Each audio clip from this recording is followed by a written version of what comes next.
Welcome to the correspondent. I'm Salman دورانی.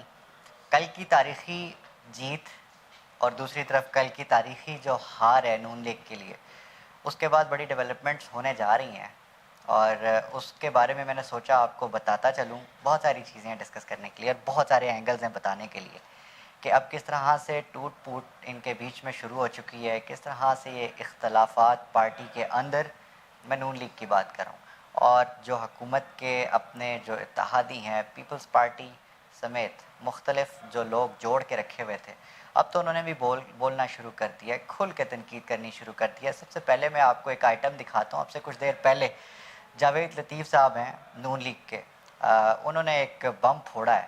سنیے ذرا یہ کیا کہہ رہے ہیں، اس کے بعد آ کر بات کرتے ہیں. میں سلوٹ کرتا ہوں اس قوم کو. میں خوش ہوں اس بات پہ کہ قوم نے کل جو کیا ہے، زندہ قومیں اسی طرح کیا کرتی ہیں. جماعتوں کے اندر اگر اداروں کے لوگ کمپرومائز ہوں گے اور اگر وہ اس طرح جماعتوں کو چلائیں گے تو رد عمل اسی طرح آئے گا جو کل آیا ہے. ہمیں لوگ کہتے تھے، ڈراتے تھے، دباؤ میں لاتے تھے اس بات پہ کہ اگر فوری طور پر عدم اعتماد کر کے آپ حکومت میں نہ آئے تو فلاں آ جائے گا، فلاں بیٹھ جائے گا کسی چیئر پہ.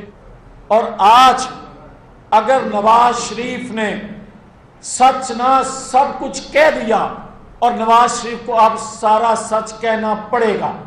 یہ تھے جناب جاوید لطیف جو شہباز شریف کو کہہ رہے تھے کہ انہیں اب کھل کے اظہار کر دینا چاہیے، بتا دینا چاہیے، اور ان کو اور ان کے لوگوں کو دھمکا کے ڈرا کے جو عدم اعتماد کروائی گئی پہلے، اور پھر یہ بتایا گیا کہ اگر تم نہیں بیٹھو گے تو کرسی پہ کوئی اور بیٹھ جائے گا. تو یہ تو ان کی حالتیں ہیں، اور انہوں نے جس طرح سے یہ تمام اس پلان کا حصہ بنے، اس سارے جو سینیریو پہ آج نواز شریف کی ایک سٹیٹمنٹ آئی ہے وہ بہت اچھے سے اس پہ روشنی ڈالتی ہے. وہ آپ کو بتائیں گے، ایکسپلین کریں گے کہ کیسے یہ سارا کچھ ہونا پذیر پایا. نواز شریف صاحب کہتے ہیں کہ جی میں تو پہلے دن سے ہی ایسے سیٹ اپ کا حصہ نہیں بننا چاہتا تھا.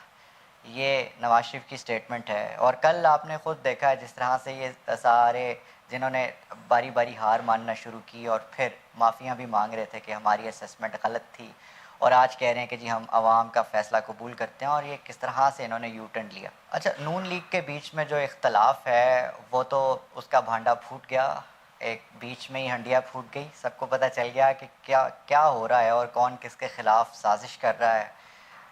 بھتیجی اپنے چچا اور اپنے کزن کے خلاف سازش کر رہی ہیں، یا وہ شاید انہیں کمزور کرنا چاہتی تھیں جس میں وہ کامیاب ہو گئی ہیں.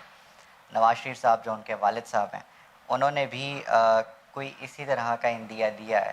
اور اب جو نون لیگ ہے وہ جب آئے گی تو وہ ہارڈ ہٹنگ ہوگی. اسٹیبلشمنٹ پہ تو انہوں نے پہلے تنقید کرنا شروع کر دیا اس کے رول پہ کہ انہوں نے ہمیں کان پکڑ کے بٹھایا تھا تو ہم بیٹھے تھے. آپ کیوں بیٹھے تھے؟ آپ کی کیا مجبوری تھی کہ آپ نے بیٹھنا تھا؟ تو یہ نون لیگ سے کچھ سوالات ایسے کرنے ضروری ہیں. عوام، اب ظاہر ہے عوام کو سب کردار یاد ہیں، وہ کردار، وہ تمام چیزیں یاد ہیں، وہ نہیں بھول سکتے. آگے چلتے ہیں.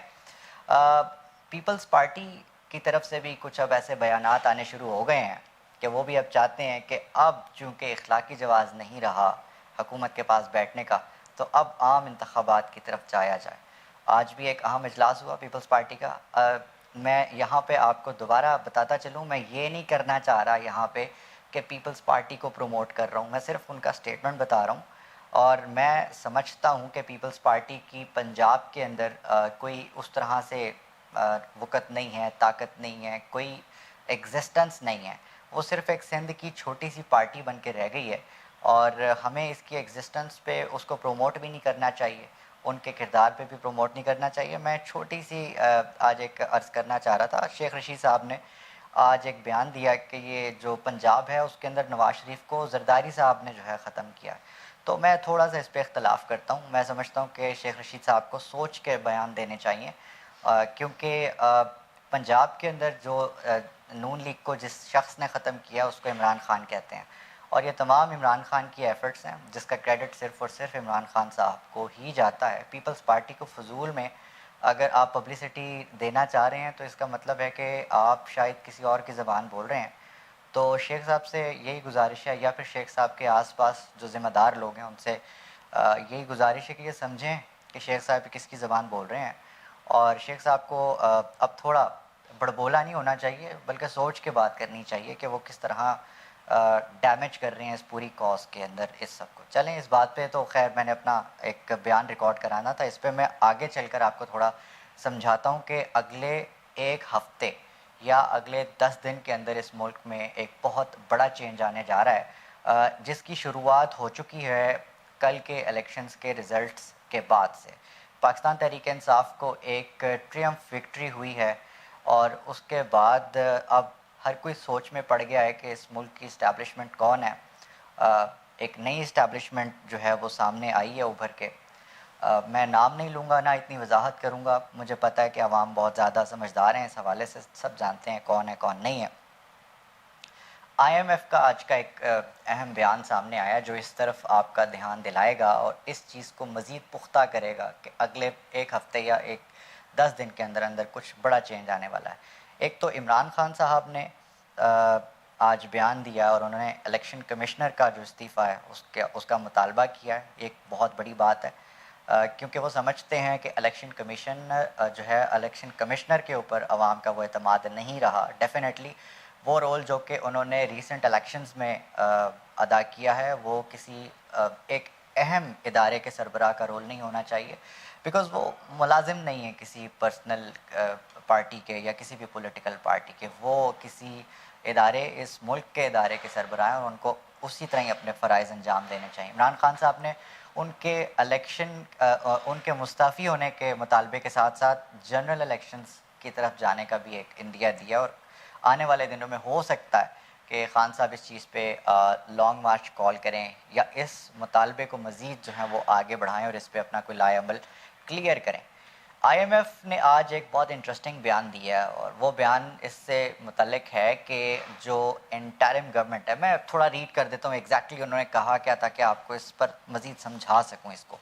آئی ایم ایف کو پاکستان میں مجوزہ نگران حکومت سے مذاکرات میں کوئی اعتراض نہیں ہے. اچھا، ایکسپلینیشن تب آتی ہے جب آپ سے کسی نے پوچھا ہو. آئی ایم ایف سے کسی نے پوچھا تبھی انہوں نے بولا کہ جی ہمیں اس چیز میں کوئی اعتراض نہیں ہے. ڈیفینیٹلی کسی نے تو پاکستان سے اپروچ کیا ہوگا اور پوچھا ہوگا کہ اگر ایک ہفتے یا پھر اگلے 10 دن میں ایک انٹرم سیٹ اپ بٹھایا جائے تو اس سے مذاکرات میں آپ کو کوئی اعتراض تو نہیں ہوگا. تو ڈیفینیٹلی آئی ایم ایف نے پھر اس کے جواب میں یہ بیان داغا ہوگا کہ نہیں، ہمیں انٹرم گورنمنٹ میں ایسے مذاکرات کرنے میں کوئی ایشو نہیں ہے. اب میں آپ کو تھوڑی سی ٹیکنیکل چیز بتاتا چلوں یہاں پہ کہ اگر تو انٹرم گورنمنٹ کے ساتھ I M F is happy to sit with, اس کا مطلب یہ ہے کہ آئی ایم ایف کو پتہ ہے کہ جو انٹرم گورنمنٹ ہے یا پھر جو وقتی طور پہ حکومت بنے گی اس کے ہاتھ پاؤں تو ہوتے نہیں ہیں. یہ تو آپ سب کو پتہ ہے کہ جو نگران حکومت ہوتی ہے اس کے پاس اختیارات نہیں ہوتے.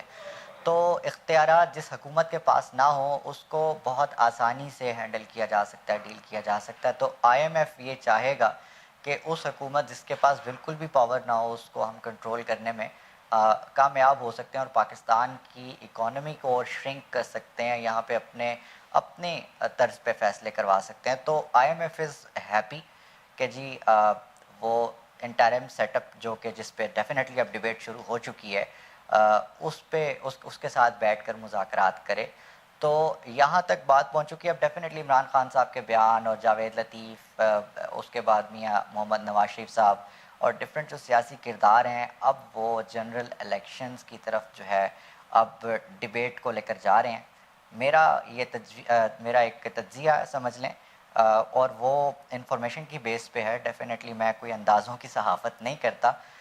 کچھ بیانات میں نے آپ کے سامنے رکھے، کچھ معاملات میں بیک دا کیمرہ دیکھ رہا ہوں، آف ایئر دیکھ رہا ہوں، جس کی بنیاد پہ میرا تجزیہ کہ ملک اگلے ایک ہفتے یا 10 دن میں الیکشنز کی طرف جاتا نظر آ رہا ہے، عام الیکشنز، اور جس کا نتیجہ جو بھی ہو، جو کہ ظاہر ہے نظر آ رہا ہے کہ کس پارٹی کو 2/3 اکثریت ملنے والی ہے. یہ تو خیر فیوچر ڈیسائیڈ کرے گا.